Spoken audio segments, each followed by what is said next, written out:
Hello, ladies and gentlemen. This is my third attempt at starting this stream. I am trying to be stress free, but I am really hoping this works out, or otherwise, I'm quitting for today. Um, I am streaming at a very weird time. Apparently, my computer doesn't want to stream at this time the right way. I honestly think this is an issue with the latest OBS version. I switched from hardware encoding, which worked perfectly over the last two streams, back to software encoding. Hopefully that helps. Still have zero dropped frames, so let's hope it stays that way.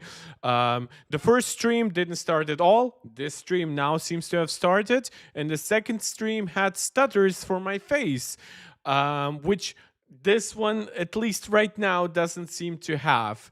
And even if it does, I am inclined to just keep it that way because I do want to actually have this stream. I do actually want to just put my opinions out there and cover certain news topics.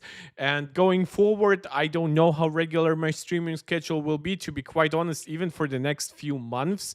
I have quite a lot of my schedule. So not that I won't be able to stream at all, obviously, but maybe once, maybe twice a week sounds kind of about right, given that we don't expect too many big news during December and January. That's not too bad, and I think by March and April I'll probably stream a tiny bit more, just to account for whatever rumors are about, like the upcoming Apple events, the launch of the MacBook Air, whatever is coming out in the first half of 2025, and then hopefully by the second half of next year, I know that's a long time ahead, I'll be able to have a relatively regular stream schedule alongside like my next work phase and stuff like that.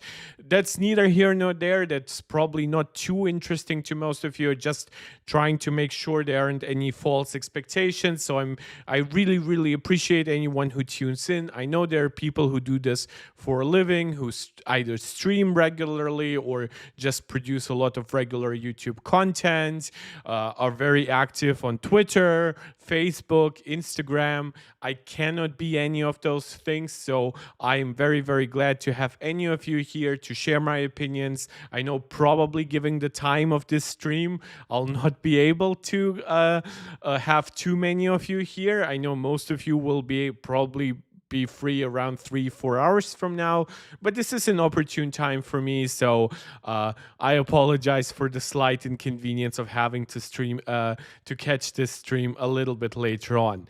That being said, let us actually get into the juicy stuff. Let us get into what I've missed over the last couple of days. Not so much missed as I've just waited for stuff to accumulate, and accumulate it did. I think we are hitting a new episode of Apple's like chip era, I guess, or maybe a new era overall, however you want to put it. And part of that is that obviously Apple's chips right now have been very much like A and M series chips. So we're talking CPUs, GPUs, neural engines. We're talking co-processors, even for aggregating some data from like for fitness and health data. We have Apple working on some custom technology to make sure that satellite connectivity works, depending on how small the device is and how low energy bound it is. Apple might even do some custom Bluetooth and Wi-Fi stuff. Though a lot of Bluetooth, Wi-Fi, 5G has primarily been off-the-shelf technology, mainly from Broadcom when it comes to Wi-Fi and Bluetooth, and Qualcomm, and before that Intel when it comes to 5G, and before that 4G, 3G, etc. Right? Now, we are hitting this a new era where Apple will be trying to either drop or reduce their reliance when it comes to those companies, or even entirely move away from them as third-party suppliers, at least in the sense we kind of expected right now, right? In the current moment, whenever Apple builds a new product, we are kind of discussing, well, does it have the latest Broadcom Wi-Fi 7 chip, or does it utilize a slightly cheaper Wi-Fi 6E chip, right? But we still have the same expectation that it's an off-the-shelf solution, maybe customized in software, maybe designed to be very efficient together with Apple's A-series chips, right? Maybe really, really like closely put together on the motherboard just to make sure that it even just the sheer distance between the main chip and the Wi-Fi module doesn't like create too much latency. That's the things you usually would discuss. But now that we might see Apple designed Wi Fi chips, Bluetooth chips, 5G chips, we'll have to discuss them on a certain plane, more similar to how we currently discuss A series chips, M series chips, like what modem, what node will Apple choose? Like with modems, yeah, we know that they're usually like a gen or so behind when it comes to the node being used, or unless you do like integrated modems that are part of an SoC, like what Qualcomm does.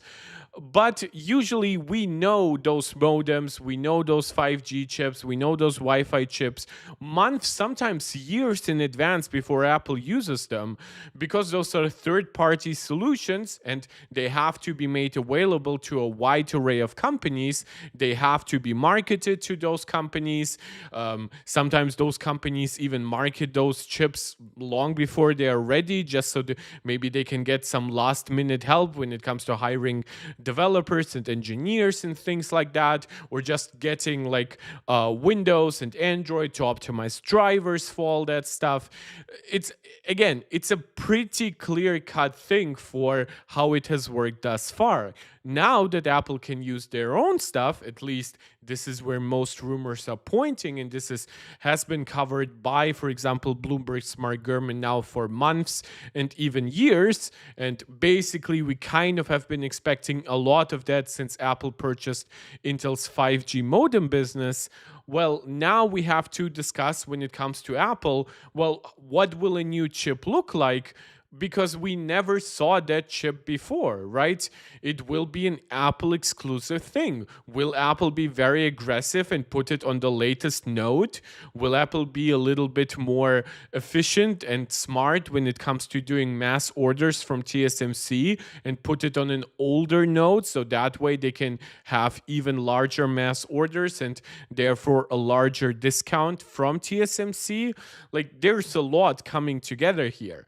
And finally, beyond just a broader discussion of what does a custom modem mean, we are now getting actual details on what devices are getting those modems and how exactly those modems are going to look. At least the first generation. We actually talked about 5G modems already on the prior stream, and Mark Gurman actually covered them up until the third generation with mainly details for the first and second. So and now we're getting something similar for the Apple TV and the HomePod Mini when it comes to Bluetooth and Wi-Fi modems. Obviously, Wi-Fi being the more important specification here. So this is a part of a report on an upcoming Apple-designed Bluetooth and Wi-Fi chip. According to Mark Gurman, the chip will be introduced in a new Apple TV and HomePod Mini. It's unfortunate because the current big HomePod and the HomePod Mini, but it's more excusable in my opinion for the HomePod Mini, are like bound to Wi-Fi 4 because they're using the same silicon for that as the Apple Watch. And it's just absolutely infuriating. That gives the big HomePod, the HomePod 2, the HomePod second generation, actually an older Wi-Fi specification than it does my original first gen HomePod, which had Wi-Fi 5 at the very least. So this, whatever happens, will be a big step up for the HomePod Mini. Now, the Apple TV right now uses Wi-Fi 6, so at least it's somewhat modern, and at the very least, you can also get an Ethernet Apple TV. So if you're not happy with its Wi-Fi performance, you get up to 1 gigabit per second Ethernet capabilities. There's no exact timeline scheduled. The chip will be included in iPhones later next year. We, of course, have heard from Mark Gurman that Apple will be introducing a lot of their more custom stuff, for example, for the iPhone 17 Air. whether or not this actually suggests that the HomePod and Apple TV, which will probably be just the Apple TV 4K next generation, whatever, are also coming at the end of next year, that remains to be seen. It's pretty speculative. Now, this modem seems to be pretty laid back. I want to say it's not Apple's like highest end, most ambitious chip ever made by any means. Supposedly this focuses on Wi-Fi 6E. So just in contrast for you to understand, while that is a newer technology than is used in either in the Apple TV 4K right now, which as I mentioned has Wi-Fi 6, or in the HomePod Mini, which uses Wi-Fi 4, which is, as I also said, absolutely abysmal. Wi-Fi 6E is nothing new for Apple. It has been used, for example, on iPads and Macs for quite a while. The iPhones have transitioned to Wi-Fi 7, though their Wi-Fi 7 specification is of the exact same speed as previous Wi-Fi 6E modem. So my expectation here is that Apple just looks to match the speeds of their previous Wi-Fi 6E and their first generation Wi-Fi 7 modems with this chip. But then for more premium devices, they will create a new modem that is like fully Wi-Fi 7 compliant, doubles the speed yet again and stuff like that. But this is not it. This very much feels like this was maybe like a prototype, I guess, or a very early in development chip, and it worked, and Apple had good enough drivers for it, and then they said, you know what, it's actually gonna be cheaper to actually put this into production than order more chips from Broadcom. So let us just do that. And the product we are going to do that with is like the Apple TV, the HomePod, stuff like that, right? Nothing games changing and nothing where people will like try to very carefully evaluate the performance of the chip, right? It's not like a MacBook Pro where people will definitely care whether the new modem is actually better than the last. Apparently, Apple is not going to match all of Broadcom's chip capabilities. That makes sense. I mean, just from the devices we have, these devices already do not target Broadcom's latest and greatest capabilities, so why would this chip? Adopting a custom designed Wi-Fi and Bluetooth chip will allow Apple's upcoming smart home devices to work better together and perhaps synchronize data more quickly. I doubt this has anything to do with like raw throughput speeds. I would imagine that Apple just optimizes those chips from the ground up for like airdrop protocols, AirPlay protocols, just quick discovery between devices in one room. I think that would be more the focus. It's more like lower latency, lower power consumption rather than like peak throughput speeds. Like I doubt that Apple would like go beyond the 2.4 gigabits per second that we see on current Wi-Fi 6E chips. And when it comes to like the HomePod Mini, I'm honestly not sure what speeds Apple would target there at all.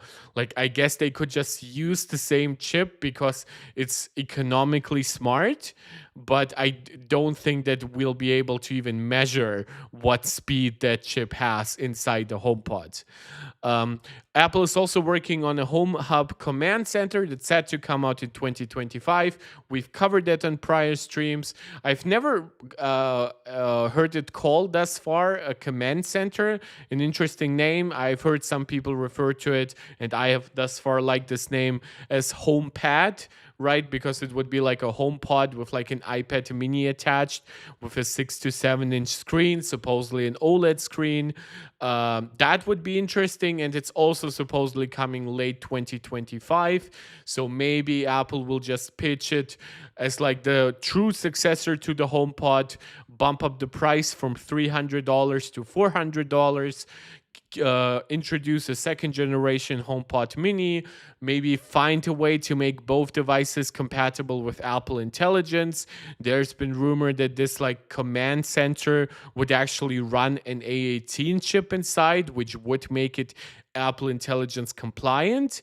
No idea what they would do for like a HomePod Mini, because obviously this one is way too cheap of a product to put in the A18 inside and with 8 gigs of memory. So if the HomePod mini actually supports Apple Intelligence, I wouldn't be surprised if the basic pitch would be HomePod mini has to like access your iPhone smarts basically remotely, and then the big HomePod actually has its own Apple Intelligence capabilities. Again, this is not the focus of this report, but I do find it interesting how a lot of rumors that we've covered in the past are finally starting to come together, right? We have talked about Apple broadening like their modem ambitions from 5G to also Wi-Fi and Bluetooth, to how the first generation chips that they're going to use will not be quite as performant as Broadcom's and Qualcomm's already existing solutions. This is why those chips are like prime candidates to be used in Apple's cheaper and less ambitious products. And now I think that we're finally seeing, oh, what are those cheaper products? Well, HomePods, Apple TVs. Well, what are the exact capabilities? Well, Wi-Fi 6E, right? It's just starting to make sense. um, it goes along with all the other rumors about Bluetooth and Wi-Fi chips in 2025, reducing reliance overall on Broadcom, and for one, starting with iPhone 17 models, as we covered already, Apple TV and HomePod Mini. I Some rumors pointed that maybe the iPad would have it too. I'm honestly not sure what happened to that rumor, but supposedly, like the big iPads, like the iPad Pros and the Max, would only get it later, and then it would be like a fully featured Wi-Fi 7 modem. So it wouldn't be the same one as what's going into the Apple TV and the HomePod Mini. Besides that, we of course have Apple's 5G plans, and someday maybe Apple would unify those chips into one modem. Maybe down the line they would consider integrating those directly into A series and M series processors, but that's not what is the roadmap for the first few years. Basically, the very first year is next year for both 5G and Wi-Fi and Bluetooth modems, and basically the non-pro devices, the lesser devices in Apple's roadmap. When it comes to 5G, the first candidates here will be the iPhone SE, the low-end iPad, the iPhone 17 Air. So again, cheaper devices, but definitely devices that have a bigger impact on Apple's bottom line than the HomePod Mini and the Apple TV. So a very interesting like combination of factors where Apple definitely is being ambitious here to try to simultaneously rid themselves of both Bloomberg, Broadcom, and Qualcomm reliance, but it might take a few years. So don't judge their first attempts. It's like the best thing they can do. Their first modems will not be an Apple Silicon like moment. They will not dramatically change the efficiency game, the power consumption game, the heat generation game, even though supposedly Apple's first 5G modem is very much focused on energy efficiency and therefore a good candidate for the iPhone 17 Air. Honestly, I do believe it's probably just very energy efficient because it's not that high end. I think if you really like downclocked Qualcomm's best solutions, and especially if you approached like an SoC design perspective, like what Qualcomm does, of course, with their now elite chips, then I do believe that we would probably be looking at efficiency equal or superior to Apple's first 5G modems. But down the line, given how well Apple's teams have performed over the years, I actually do expect that Apple could pull off some, not necessarily miracles, but surprising successes, right? Apple has become one of the best silicon designers in the industry. where it clearly is not just like you clearly cannot just use the same node and be just as good as Apple across the board. We have seen that it just doesn't work that way. We see how even like Intel's Lunar Lake, which is built on N3B, the same node that was powering Apple's M3 chips, even coming out a year later than Apple's M3 chips, still cannot fully match its performance across, by the way, CPU and GPU and neural engine. So, and it, by the way, doing so actually with higher memory bandwidth. So, yeah, Apple clearly has some good people working on it. I fully acknowledge that, of course, designing Wi-Fi, 5G modems is a very different thing than designing CPUs, GPUs, neural engines, media encoders.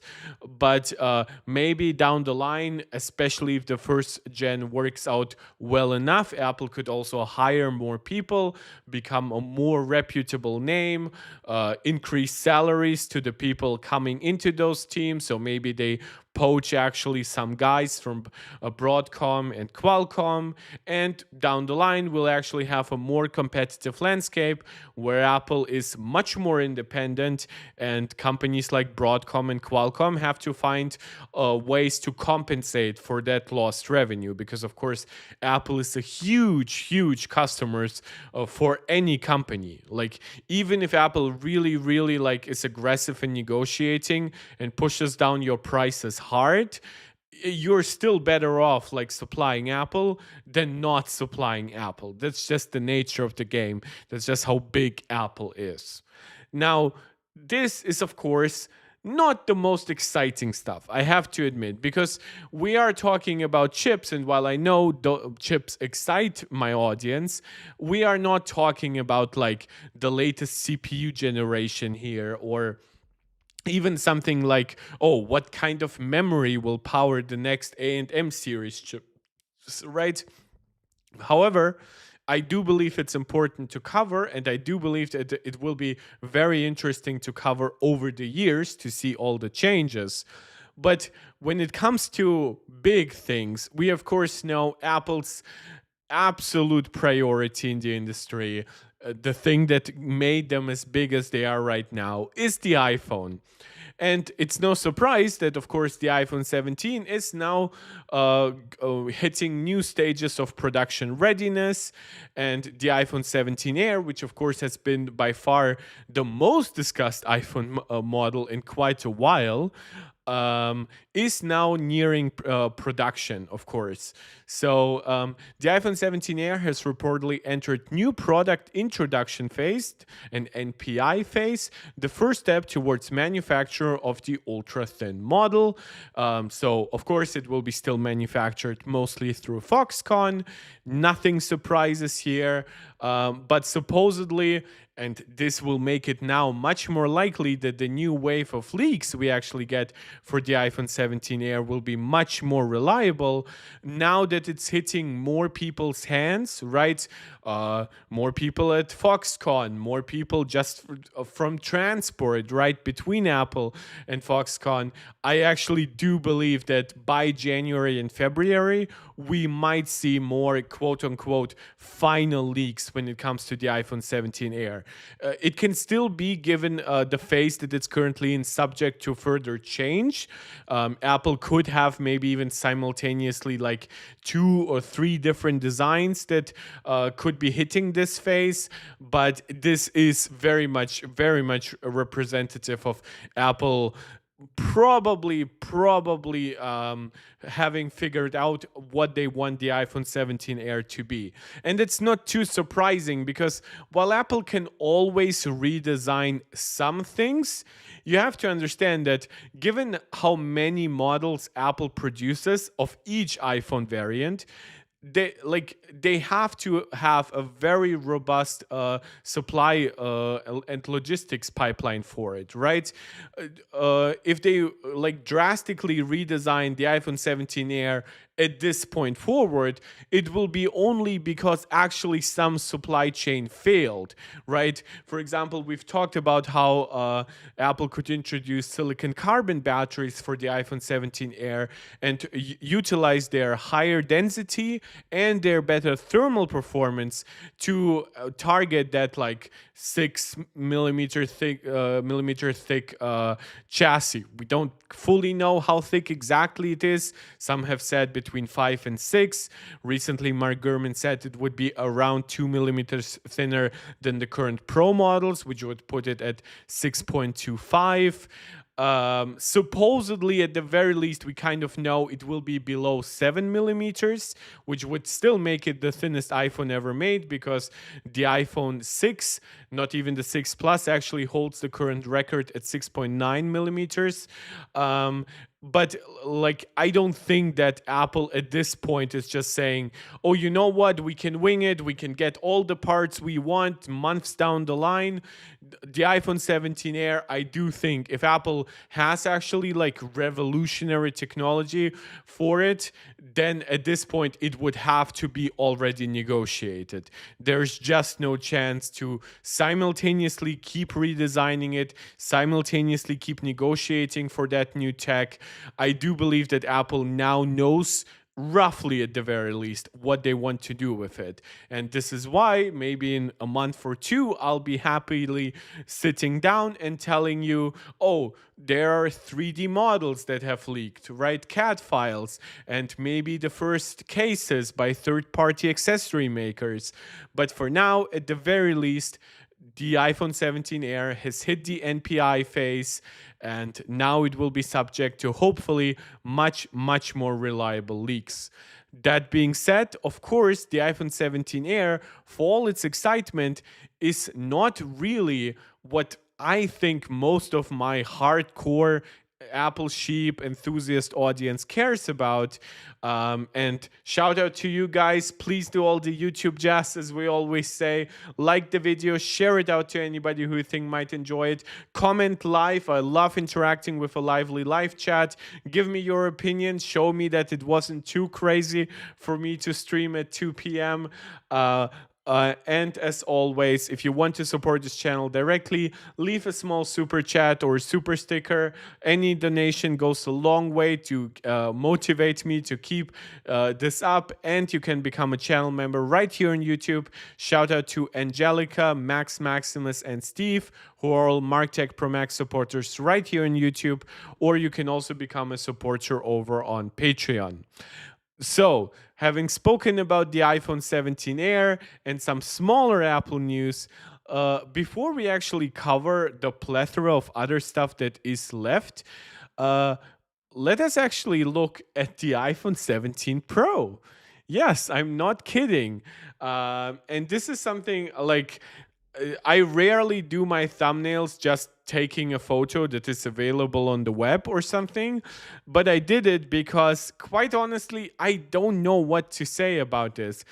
I think it's too good to be true, not because I actually want this specific thing to be true, but I think it lines up much too well with previous renders.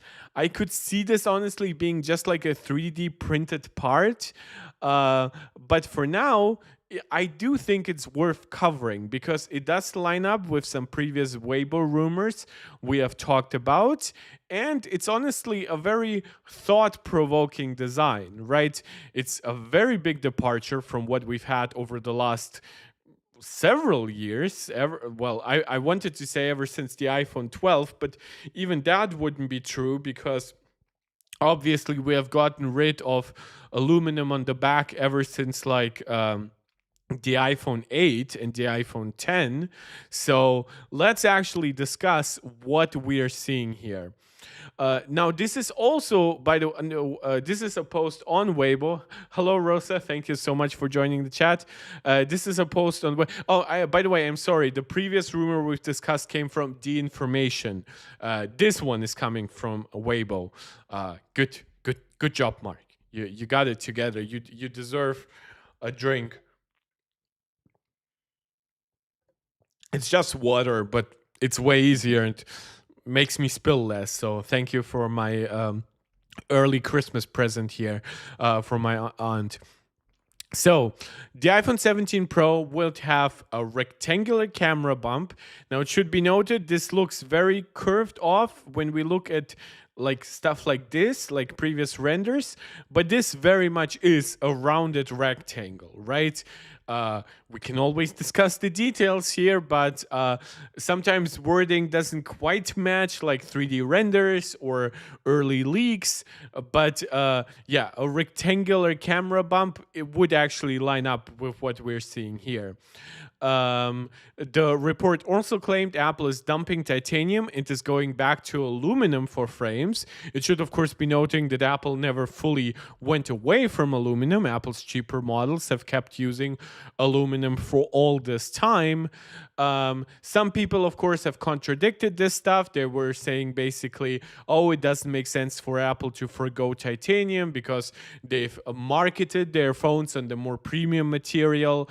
That being said, I've also explained in previous videos how it shouldn't be too difficult for Apple to actually market the switch to aluminum, mainly by not focusing on actually the aluminum as the metal here, but actually on focusing how this design intuitively brings together a glass and metal body, how the new metal alloy is superior for heat dissipation, while still allowing with its innovative integrated glass design for wireless charging and strong antenna performance, right? How structural rigidity is actually stronger because if like you hit your phone here, right, well, that pressure can be transferred now across the entire chassis, including part of that back frame, rather than just being limited to the metal sides, which, of course, if it's a very hard metal like titanium,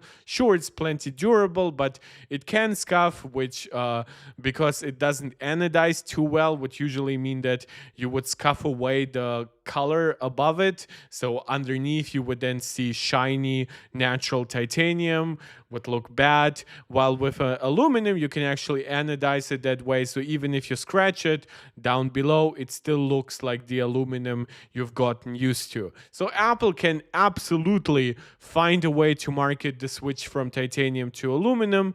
Apple could also, for all I care, even like I don't know, like it's not been part of the rumors, but Apple, I guess, could keep using titanium for the sides and then aluminum and glass for the back. I don't think that would happen, but there are ways in which Apple could still like claim to use very good materials. And of course, it would look pretty bad on most Android brands who have adopted titanium, mainly Samsung and Xiaomi, because, well, what will they do? Because will Apple now have just a better material with better thermals and stuff like that? What will they do, right?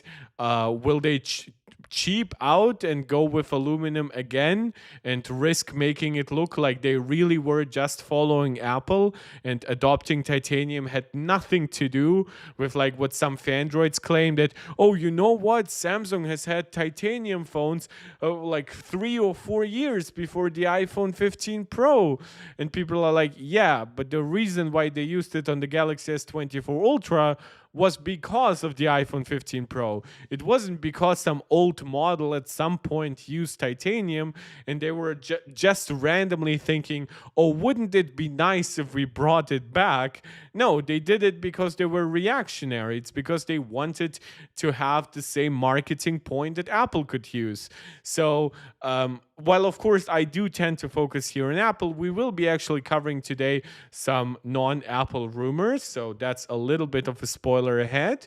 But let's actually talk about this body, right? So, first and foremost, the camera bump. Of course, with this camera bump, it's very likely, pretty much guaranteed, that the cameras would be in a linear arrangement. So, whatever arguments you ever heard about the cameras being equal distance when it comes to the triangle on the back of the iPhone Pro cameras, that of course would go away. That being said, I don't think it's as big of an issue as when Apple originally introduced the iPhone 11 Pro. and they were probably like looking for any benefit hardware wise they could enable, just so that switching between the individual cameras is as seamless as possible. Now, with very high resolutions, larger sensors, some integrated AI, very fast image signal processors, very fast processors in general, I do believe that Apple can pull off pretty seamless switching between the cameras, uh, no matter what you do. Um, and again, it's not that big of a deal. Even if the switch between like the 1x camera and the 5x telephoto is a tiny bit like less aligned, like like if you really took it super carefully, like I don't think that that will actually matter to once you press the shutter button to actually take the photo. I don't think it will actually have a negative impact on the user experience. Now, this bump looks huge, but that's probably also partially because I think if Apple actually keeps such a huge cutout for the glass, which I actually didn't expect. My expectation was that Apple probably would make it a lot smaller, or maybe they would just use aluminum here and aluminum here, but then just have basically the rest be glass, basically the opposite of the iPhone 5 design, right? iPhone 5.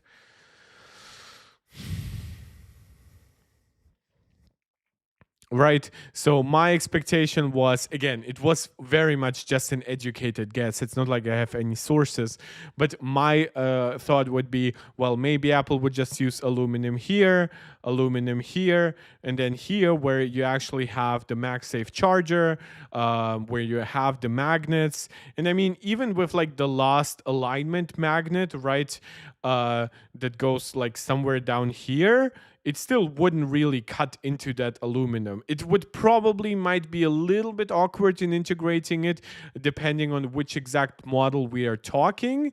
But since Apple really isn't working on models that are smaller than 6.1 inches at this point, I do believe this design could work pretty well. However, of course, you see that this design creates very visible seams, right? You have the transition between glass and aluminum, and then aluminum to glass.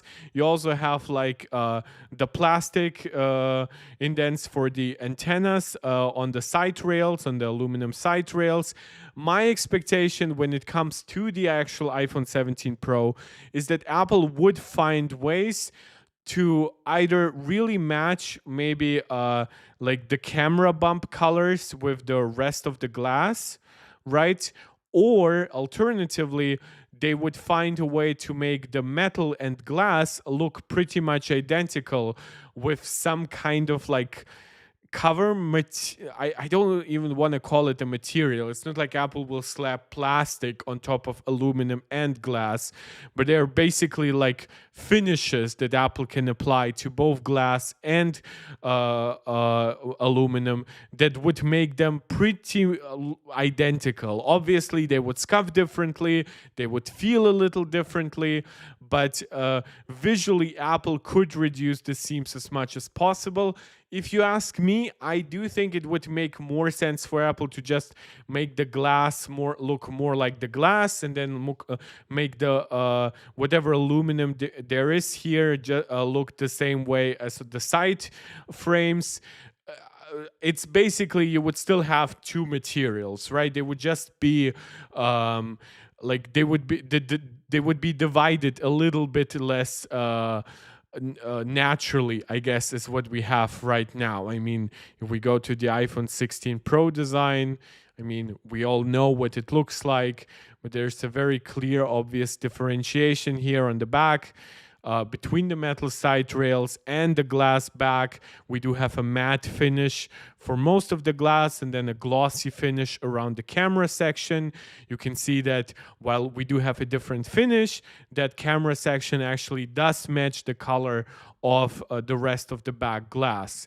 So I could see that happening with this design as well, right? For black, obviously that would look pretty seamless. Not only do the cameras themselves look pretty seamless with their lenses, but then the glass itself would be black, this would be black, and then Apple would be just using whatever color matched aluminum they have. I mean, that's obviously not a surprise. Apple has now much better coloring for both the glass. They use color infused glass, so it's not just like they paint it on top, it's actually inside the literal glass. And they have very advanced anodizing processes for aluminum, so I do believe that that would in the end look pretty good, even though it would look less seamless or with more seams, I guess, than what we have right now.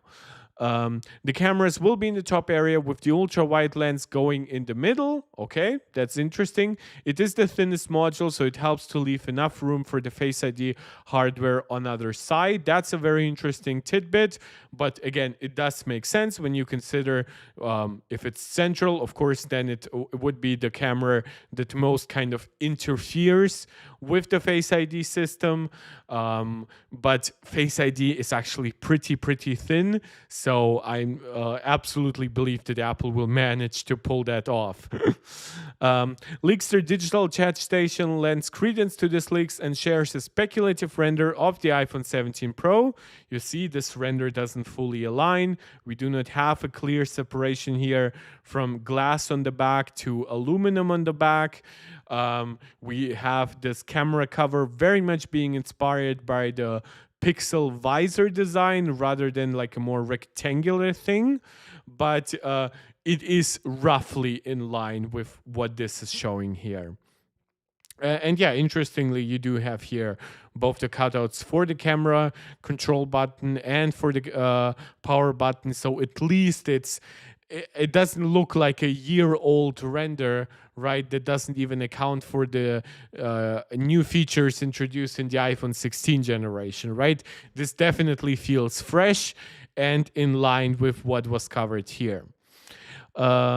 This ties back to the original rumor, which claimed that the back will be a mix of aluminum and glass. The big hole at the bottom of the frame will be covered with glass for wireless charging, NFC, other signals to go through. Glass, as we've discussed a lot on this channel, while it's actually not the best material for radio frequency transparency, it's definitely a lot better than, well, basically any metal, because metal does have an isolating effect. So while I do believe that using glass still wouldn't help Apple to entirely get rid of the seams that we of course know and love on the metal frames, because obviously even having a full glass back doesn't help with that, but at least it would be better than if this was like an entirely aluminum body, like a unibody design. Then now we would deal with all the issues of like, how do we integrate wireless charging? Do we have like literal circular cutouts in there and then cover them with plastic, try to match them and stuff like that? So using a big chunk of glass definitely is here the better way to go. Is it the best way to go? I honestly couldn't tell you. It will depend on the final implementation that Apple pulls off here. And by the way, when we are talking about stuff like NFC definitely can also go through like both metal itself, but also like tiny plastic seams here on the sides. I don't think that necessarily networking, be it NFC, Wi-Fi, 5G, will be that negatively impacted by more metal. We obviously have had, even going back to fully unibody designs like the iPhone 6 to iPhone 7 series, where with just a few plastic seams in the aluminum body, the networking was just fine. If anything, those networking capabilities were held back by just bad modems, not by the actual design of the product and stuff like NFC. Granted, well, no, the iPhone 6 actually introduced NFC, so that worked on a full unibody design. So while we might discuss radio frequency transparency, it's not like metal is entirely unusable for those purposes. can we talk about the placement of the camera island for a moment? I always forget what I should call it. Like some people call it the camera island, some people call it the camera cutout or the camera module. I don't know. Let's stick with camera island for a bit. Now this one, like people are using this render to say that, oh, it looks similar to the Google Pixel. This render is explicitly inspired by this. It's not even fully matching this. It doesn't have a squircle like a rounded off rectangle design. This is very much an oval. So when people are saying, oh, Apple is basically just stealing the Pixel design, yeah, that render is stealing the Pixel design, not Apple.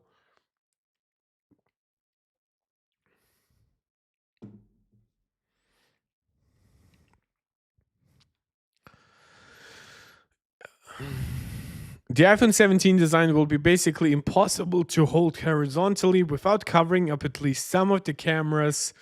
I mean, depends a little bit how exactly you put your finger, I guess.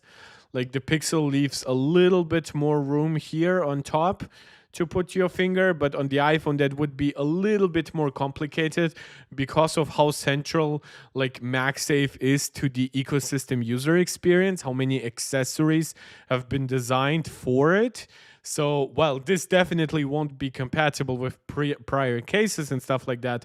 I would expect still like basically all MagSafe prior accessories to work, from MagSafe batteries to wallet cases and stuff like that, or to the wallet attachments and stuff like that, and then just the case around it would change.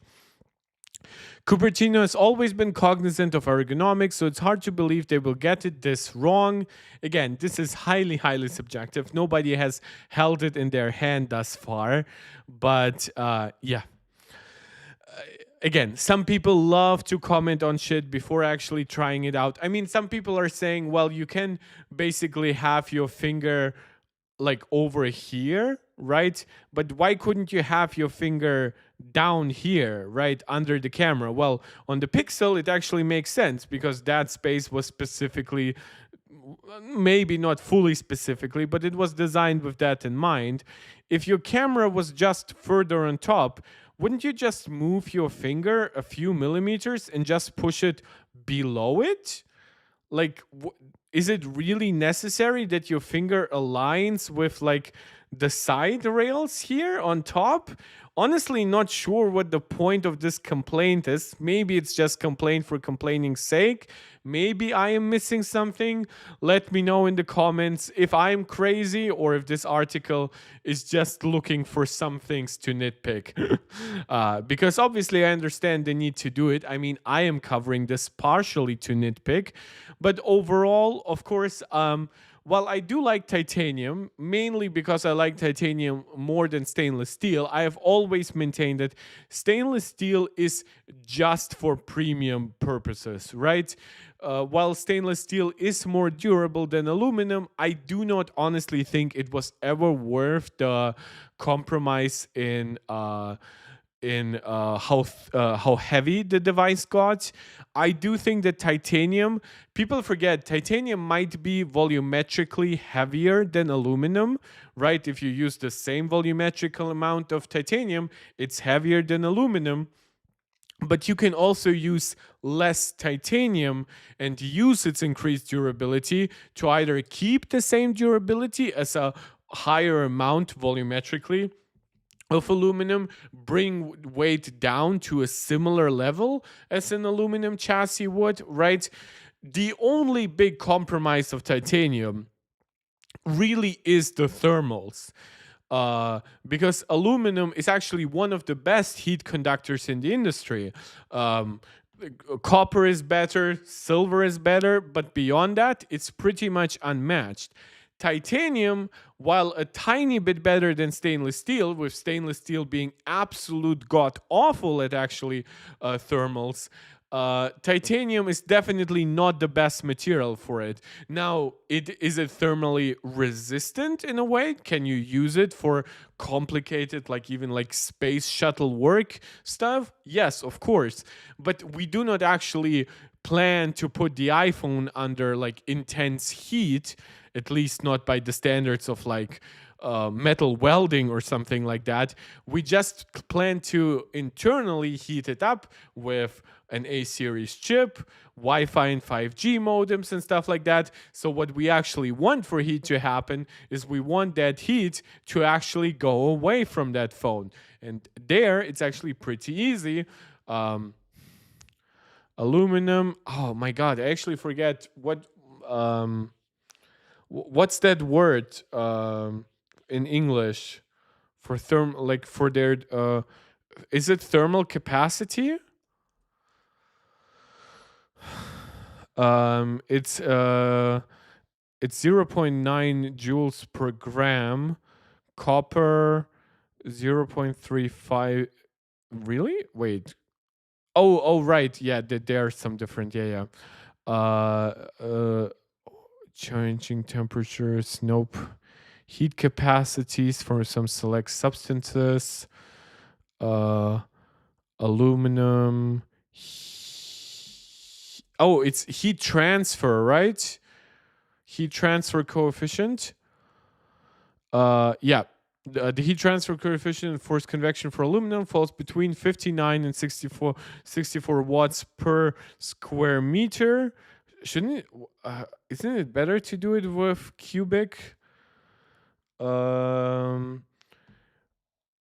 This is copper. Okay, so you see copper is higher here than aluminum. I believe silver would be even higher here. It's been a while since I had physics, so while I do have the basics down, aluminum heat transfer coefficient versus copper there should be some table here. The metal that best conducts heat. Aluminum thermal conductivity is about 237 watts per meter Kelvin. Oh, yeah, right, that makes sense. Compared to copper with roughly 401 watts per meter Kelvin, right? So, and thermal and titanium, if we actually look at it, titanium, what titanium thermal conductivity. So you guys will get like a free repeat of basic physics. And titanium has a low thermal conductivity of 11.4 watts per meter Kelvin. So it's like an order of magnitude lower. It's 20 times lower almost. No, it's actually it's over 20 times lower, right? This was 237. Yeah. Then aluminum, and it's obviously way worse than copper, but copper again is more expensive than aluminum. It's also not a great material for like just holding in your hand for aesthetic reasons. So aluminum is definitely the better one here. Actually, one thing I wanted to look up, it's magnesium, because magnesium can be used for similar alternatives to aluminum because it is more durable actually in some ways, while actually I believe being also lighter. But yeah, it does have lower heat conductivity. Magnesium has a density of 1.7 grams, and aluminum density, yeah, it is higher. It's 2.7 grams per cubic centimeter. So, okay, I have some basics still remembered. But yeah, this is basically a very stupid way of explaining to you using aluminum rather than glass on the back. Even for small portions, definitely is better. Glass is also a very shitty heat conductor, and then versus titanium, it's again 20 times better. So even if you have to use a little bit more aluminum, make it thicker and lose some of that, well, technically you have more thermal mass, but it also isolates the device more a little bit, which will make it a little bit worse for like Wi-Fi and 5G contacts. But that's neither here nor there. Aluminum is definitely a better material for this case, and the more aluminum being used here is the more better for the end user experience. Yeah, so that's about my breakdown of the iPhone 17 Pro design, at least according to this one specific leak. We're not done today, but that was the most important thing. One thing I do want to briefly cover, again, I do not have too much excitement about this, but basically, Google just announced what will eventually be their competition for Apple Vision Pro. We started Android over a decade ago with a simple idea, transforming computing for everyone. And now basically it's coming to augmented reality. So they're bringing out Android XR. It's a new operating system, obviously based on Android. It obviously focuses on AI because God forbid you announce a new product these days without mentioning AI. But of course, it is a mixed reality platform. It brings in AR and VR capabilities. So technically, based on it, you can make completely like closed off VR glasses. You can bring with obviously like throughput from the environment, which would make it AR. But you can also make like at some point Google Glass. But yeah, for now, this is a collaboration with Samsung, which is very interesting because Google has worked with Samsung over the years on a few projects like Android Wear or what is it even called these days? Android, I think it's Wear OS now, right? Yeah, it's Wear OS now because obviously they had to adopt a similar naming scheme to Apple's with Watch OS, iOS, Mac OS. Um, But yeah, similar to how they worked with Samsung on like Wear OS, because Samsung had a lot of actually experience with their smart watches, and Google just seemingly was incapable of really pushing Wear OS to the next level. So it seems like Samsung still has some design chops here for actually the OS too. Though mainly we are talking here Samsung contributing to like early hardware, probably so that Google could also start on working developing drivers, user interface elements that like you need a device to just test it all with. So how much Samsung has contributed here is a bit questionable, but at least they seem to have contributed something. And yeah, they're of course mentioning that people will be like bringing this like their developers and their partners. And for now, they're very much trying to target here developers so that they actually bring their tools, they bring their apps to this platform. One big focus here would be that they really bring to life YouTube on this.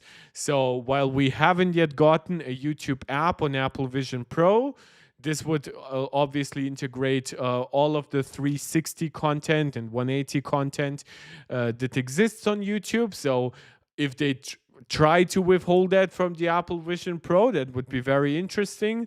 Though my assumption is that it would just at some point also come to Apple Vision Pro.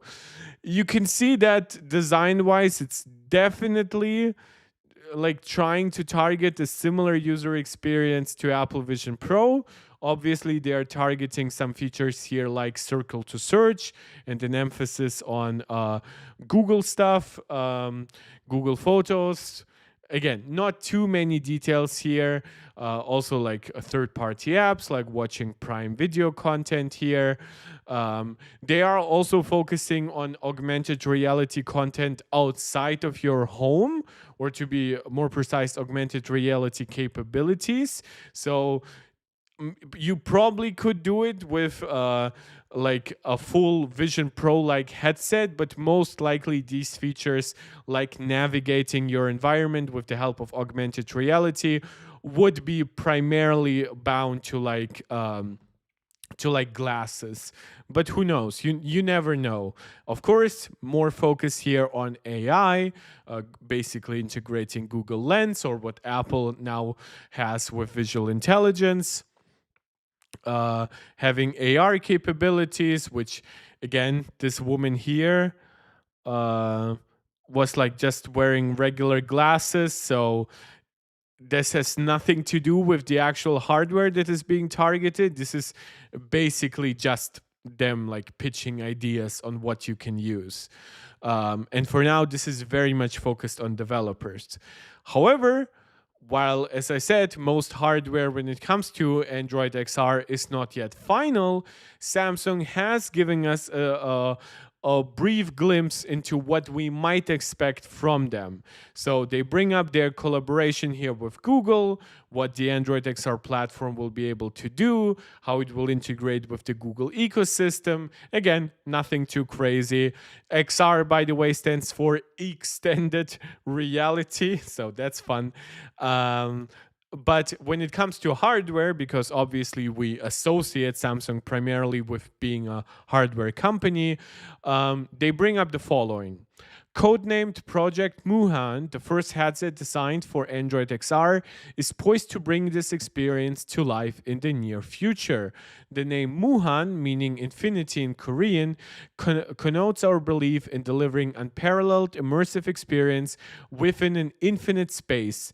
Equipped with state-of-the-art displays, pass-through capabilities, and natural multimodal input, this headset will be our spatial canvas to explore the world through Google Maps, enjoy a sports match on YouTube, or plan trips with the help of Gemini. You see, they're very much acting subservient here to Google. Like, they're not pushing any of their own shit here. All these experiences come with lightweight, ergonomically optimized hardware.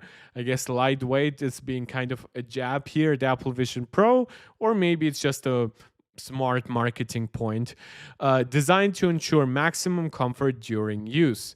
I believe some people already have had hands-on with it. Samsung XR? I don't actually know if there's any YouTube content around it. Oh, so they gave like a live demonstration. Okay, I'm not too interested in that. I tried Google and Samsung's Android XR headset and glasses. Let's see what CNET has to say, I guess. They're back in. Android XR is a new tool, and there are glasses in the works too. This is a lot to digest, and I just got out of a demo of this stuff. Let me talk to you about it. Mixed reality headset for now that Samsung is going to release next year. Looks a lot like a Vision Pro, or it looks like the Meta Quest Pro, if you remember that headset. It's a visor type headset that fits on your head. It's got lenses over here, can block out light if you want, tightens in the back, it has a nice crisp display, it has hand tracking and eye tracking. That's not what the exciting part is. A lot of that feels very familiar. But when I tried demos in this headset, bringing up 2D apps in a very Android-like interface, I was able to bring up familiar Google apps and navigate using my hands and bring up different panes, but I could also turn on Gemini to be my companion throughout the whole journey. Now, you already have things like Siri working on Apple Vision Pro, and there are some voice AI things in the Meta Quest, but this is something that can also see what you're doing. And why that gets fascinating is I could actually point to something and say, hey, what is that? Or tell me more about this, and move my hand there, okay, and Gemini but did it will tell actually me. work? And what I found I was able to do is browse the web. I was able to ask it a question about something or ask about where I live. It pulled up a map, and Google also has immersive apps for this at the moment. YouTube and Maps were the most notable. Apple doesn't even have a Vision Pro immersive Maps app yet. Maps. Yeah, because Apple doesn't want you to wear Vision Pro outside. It's legit not safe. Allowed me to throw this big 3D immersive environment up, zoom into my home, but also I was able to point out things in the landscape and ask about them, and Gemini could tell me what those were. And that combination got really interesting. I felt like I was starting to get lost in the apps and navigate around. Gemini can not just recognize what you're doing, but it can be your memory. When I got done with a whole bunch of demos, I asked Gemini to recap what I'd been doing, and it told me all the different things I'd been doing. And it has tricks I haven't seen before, like I played a YouTube video, and Gemini improvised captions to the YouTube video. Google has a few other tricks up its sleeve with Improvised captions. Like, you can already auto-generate captions. Maybe I'm misunderstanding something. Yeah, but basically we do not have like impressions that are bound to one specific like final piece of hardware, but seemingly the original like the first impression here of the hardware is positive. The only negative thing I heard is that it actually has extremely narrow field of view, even lower than Apple Vision Pro. And Vision Pro is definitely not the best when it comes to field of view.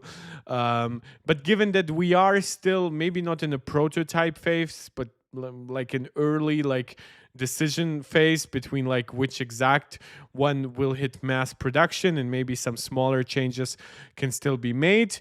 That being said, of course, when you look at Project Muhan, it's kind of obvious what they're riffing off from, right?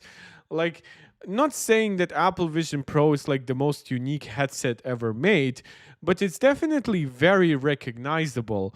And they're definitely going for this aesthetic across the board. So honestly, I like, and this does line up with like what we previously had from Samsung. Hello? Did Apple.com legit make Safari crash? That would be funny. I think it's just this Vision Pro. Maybe it doesn't like my new beta that I'm running. Really? Okay, so at least it was closable. That was a fail here on the part of Safari. But again, you know what Vision Pro looks like here. But it's not just that, obviously, right? Samsung, AirPods clone.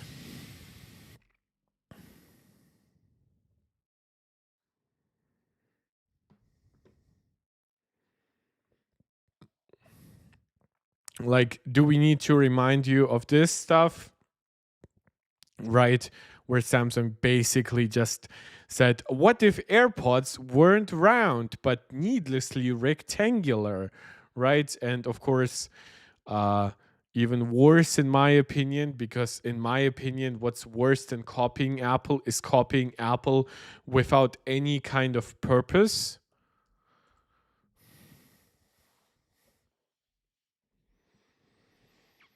And that to me was the new. Oh, I don't even know what that Galaxy Watch. I think it's just the Galaxy Watch Ultra, right? Yeah, Galaxy Watch Ultra, which even in naming, okay. But you see the orange tones, which Apple uses here, orange as like international orange. It's basically designed to like say, you know what, this button is will like help you, or like, it's bullshit. Honestly, I hate that orange tone. I wish it wasn't there on my Apple Watch Ultra too. Neither there nor especially like on my action button here. But yeah, Samsung copied it just for the fun of it, I guess. Now, the design of the armband, some people will argue, well, these kinds of bands have existed obviously throughout the years. Why Samsung is particularly now looking to reintroduce them to the lineup is, of course, a little bit suspicious. But I think the thing that most jumps up to my face is, of course, the fact that despite using a circular watch display, they made the body like a rounded off rectangle for some reason. And like on the Apple Watch, it makes sense. It uses a rectangular screen or a rounded off rectangular screen, right?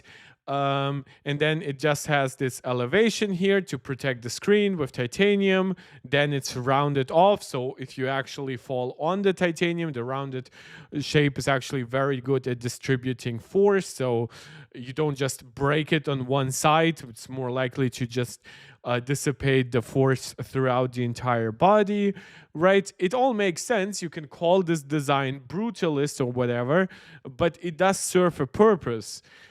Putting a round watch face on a completely rectangular body with a fully circular screen, like that just screams, oh, we copied the rectangular body, but we almost forgot that our logistics only allow for circular watches and of course our software optimizations.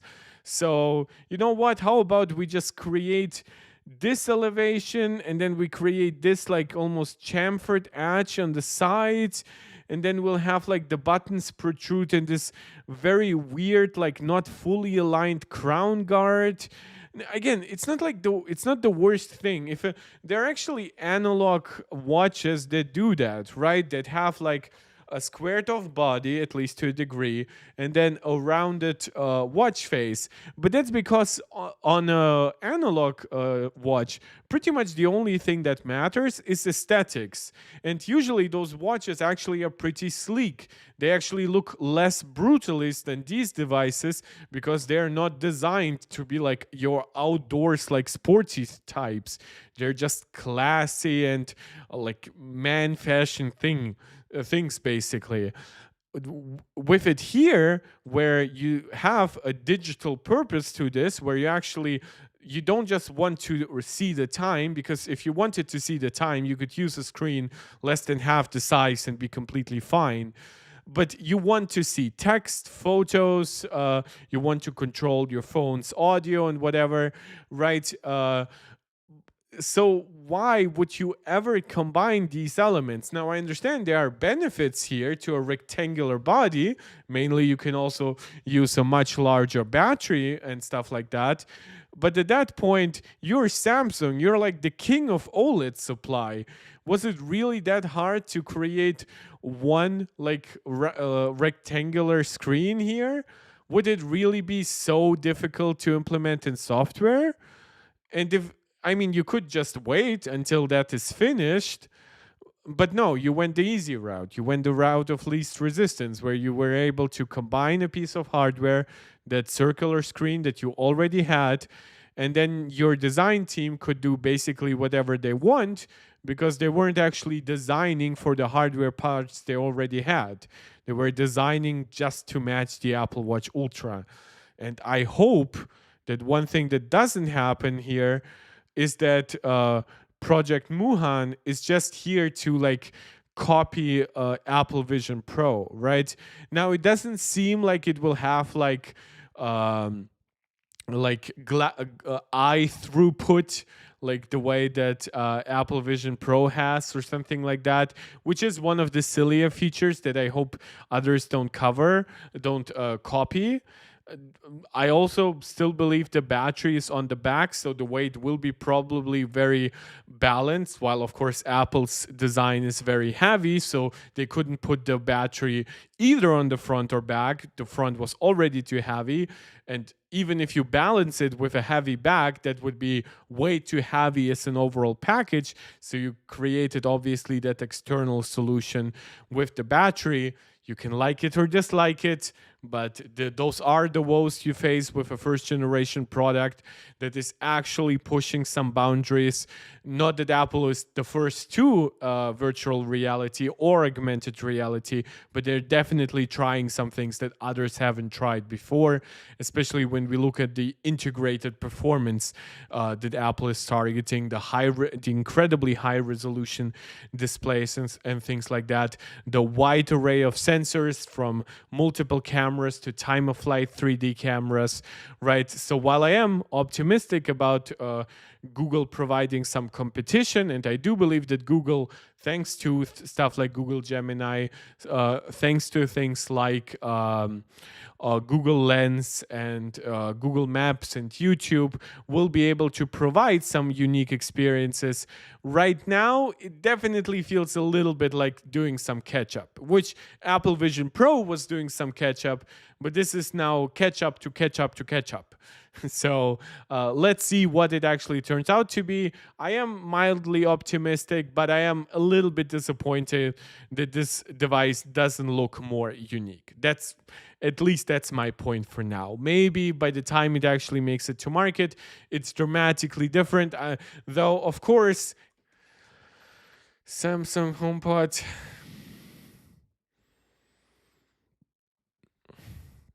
Like, I don't need you to remind you of this, that sometimes Samsung announces things without a clear plan to actually ever release them. I'm not saying that will be the case here for Project Muhan. Obviously, with Google's support, they are very much incentivized to actually release this product. But I am saying that it's like Apple has some failures, right? Notably, like air power and stuff like that. But really, Samsung has a much, much shortier record here. So we can close up that stuff.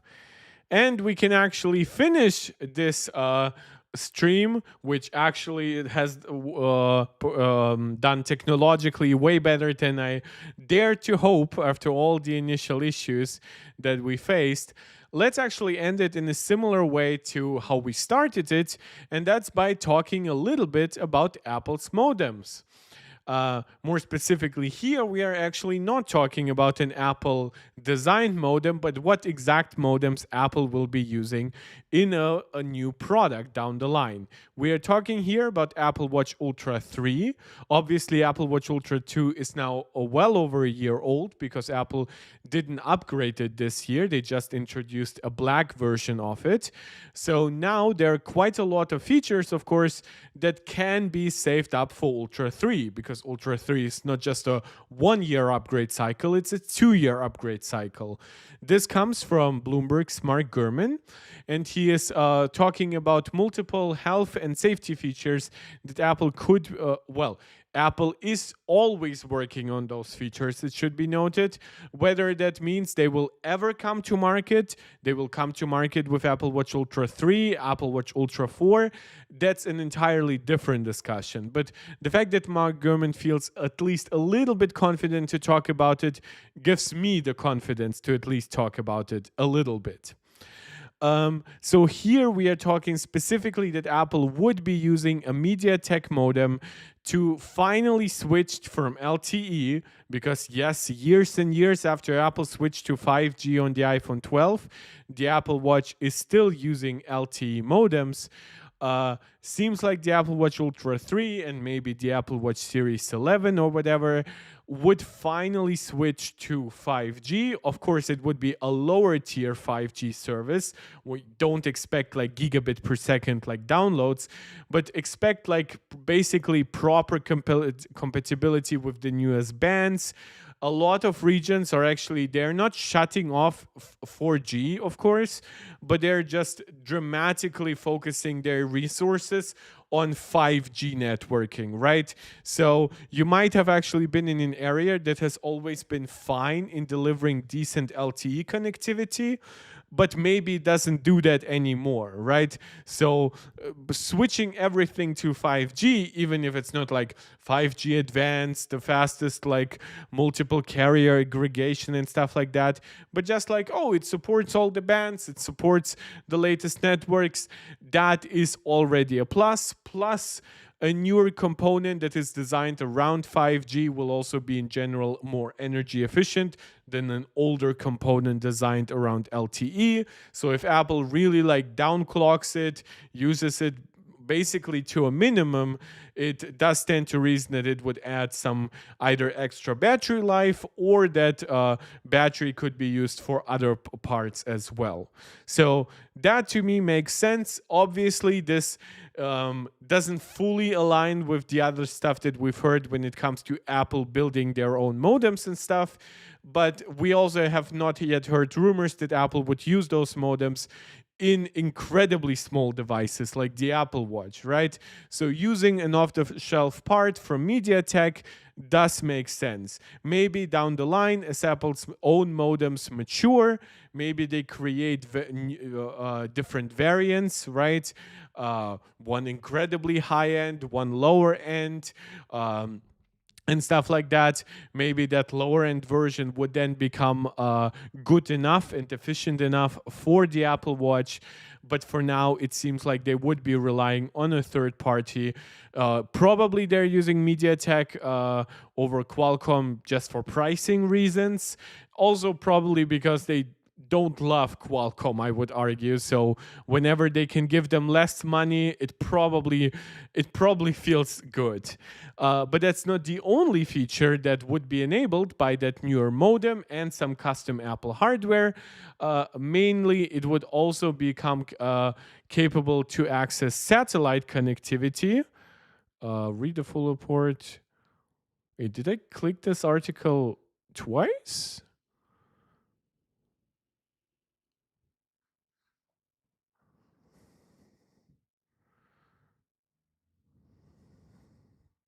Okay, now I am confusing myself a little bit.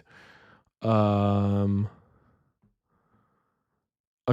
I mean, it's not a complicated rumor, but I think I just opened up the wrong thing. Basically, the idea is that Apple would also enable satellite connectivity here. We are looking at the kind of emergency services that Apple provides right now, but also messaging capabilities, which if you are in an area where you don't have 4G or 5G available, you could basically like rely on satellites, send like what is not of like an emergency SMS, but maybe just like an SMS to assure a loved one that like, oh, you know what, I'm in an area with crappy coverage. Let just know that I am safe. Here's an SMS, sending it through satellite. So maybe I won't have like consistent satellite connectivity either. So just know that I'm safe, right? Something like that. By the way, the reason why I'm not reading directly Mark Gurman's reports is, of course, that now everything is hidden behind a paywall. So thank you to all these websites for actually aggregating all that data. And the last safety feature here, it's obviously satellite connectivity is kind of a safety feature, but primarily we would count it as a networking feature. But there might be a chance that after years of internal development, Apple finally feels confident to release blood pressure monitoring, which is of course available on some other smartwatches, but usually Apple's criteria are a little bit higher. And some other companies have really not brought out the most precise monitoring. So supposedly, finally in 2025, it could be possible that Apple brings blood pressure monitoring to the Apple Watch. Of course, it should be noted, we have heard rumors like this over the years. Rumors that blood pressure monitoring would be ready next year or in 2 years, and then the next year or in 2 years, it becomes again the next year or in 2 years, right? And it has been pushed and pushed in the leak and rumor space for years and years. Maybe it's finally coming to fruition. So this would defeat. What's notable here, it would not provide exact systolic and diastolic blood pressure measurements, instead tracking whether a user's blood pressure is trending upwards and sending an alert if hypertension is detected. So maybe that's what Apple is looking at here. Maybe it's a very simplified solution, and the basic idea is that thanks to AI and thanks to just aggregating data, it knows what is about the norm for you, but then it also knows when it goes outside the norm. I would be surprised if Apple still couldn't give you some values, at least if you dig deep into the system, but that wouldn't be the priority here. Similar to how when Apple says, oh, your heart rhythm is arrhythmic, they don't really fully define like in what way the rhythm is exactly bad. They just tell you, oh, it's a potential health issue. Look for some help with that. Contact your doctor, go to the emergency services and stuff like that. And obviously, a ton of people, especially in the developed world, suffer from hypertension that just has everything to do with our diet, the lack of exercise for most of us, the sedentary lifestyle where a lot of us work in offices, a lot of just sit a lot throughout the day. Some are lazy streamers. So obviously dealing in some way with hypertension is very important, and maybe down the line, maybe for 1 or 2 years, Apple keeps up this like a trend-based reporting on blood pressure, and then down the road they start giving you exact systolic and diastolic blood pressure levels once they have even better hardware, all the validation they need from the health regulators in the United States and other regions. But for now, this does look to be a more simplified solution. According to Gurman, Apple is aiming to introduce the feature in the Apple Watch Ultra 3. It would also presumably be included in the standard Apple Watch, which at that point would be the Series 11 in 2025 as well. It is not yet entirely clear if Apple will be able to launch the feature in 2025, given that it was previously delayed. So that's what I was mentioning. In 2022, Apple was reportedly dealing with accuracy issues during testing, but those problems may have been solved. Again, nothing too crazy here. By the way, I love the Series 10 design. It looks so sleek. Like, I love the battery life on the Ultra, but I fully acknowledge that the Series 10 looks a lot better. So do I believe this? To be quite honest, I believe that Apple is working on blood pressure monitoring. I do believe that Apple is working on blood glucose monitoring. I wouldn't be surprised if Apple is trying to have some fat monitoring, I guess. So basically, like measuring your body composition of water, muscle, fat, etc. Right? But I also obviously cannot be sure when they actually plan to release any of those features. Of course, many and most of those features exist at least in some way, shape, or form on alternative brands. Maybe not all simultaneously, but some brand has blood pressure monitoring. Some brand has, blood glucose monitoring really is not a feature on smart watches. But like I know Samsung has like body composition measuring and stuff like that. Obviously, you can argue that are Apple's quality criteria here so high that maybe they're hurting themselves and consumers, and maybe some of those features should have come out earlier, especially since many people see the Apple Watch as kind of stagnant, as not delivering enough improvements year to year. And some have even said, oh, it shouldn't be even getting annual upgrades anymore. And I guess in a way, Apple listened when they didn't upgrade the Apple Watch series, the Apple Watch Ultra 2 to the Ultra 3 this year. So I'm not sure. But then again, once Apple actually introduces those new health features, then people will call whatever subsequent Apple Watch model comes out stagnant and not improved enough. So there's really no winning given the certain like nitpicky tech crowd on the internet. But of course, if any of those features, and in this case specifically blood pressure monitoring, actually makes its way to the Apple Watch, relatively soon next year, I'm all for that. Obviously, you guys know I'm training to be a dermatologist. So obviously, as a doctor, I very, very much approve of people having more access to health data, except for sleep data. That one is pointless, which also isn't true. Like, knowing that your sleep is fucked up is actually good, but most people actually will probably have a good instinctive way of knowing it by just being tired all day. But that's a discussion I've had way too often on this channel, and I ranted way too much about how people try to get to like a 100% perfect sleep score or something like that. Yeah, so that's definitely not my style, but blood pressure monitoring definitely would be.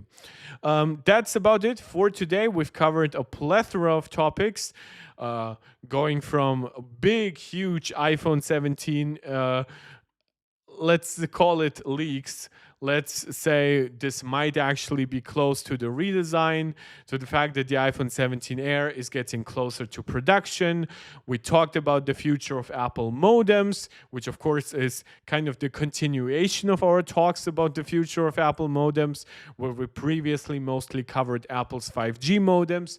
Now we are covering their Wi-Fi and Bluetooth modems. So a lot of interesting chip stuff to go on for the next couple of years, to see where does Apple excel at, where is the first generation maybe more disappointing than many think. So yeah, I'll be definitely keeping you informed, and depending on what Mark Gurman posts on Sunday, I actually don't know if the Power On newsletter like release schedule has changed. I'll look into that after the stream, but yeah, I'll look to stream maybe on Sunday. But of course, as always, just hit the notification bell to know that. Subscribe to the channel. Obviously, that helps too. Like the video, that helps me, especially with the algorithm. Leave a comment afterwards for the same reasons. Share the video out with anybody who you think might enjoy it. Become a supporter right here on YouTube, a channel member, a supporter over on Patreon. Whenever you catch me live, you can send a small donation in the form of a super chat or a super sticker. Plenty of ways to support me, the channel, the community that we are building here. And of course, let me know what you would like to see me cover next. Thank you so much for tuning in. This is Mark Tech, tuning out.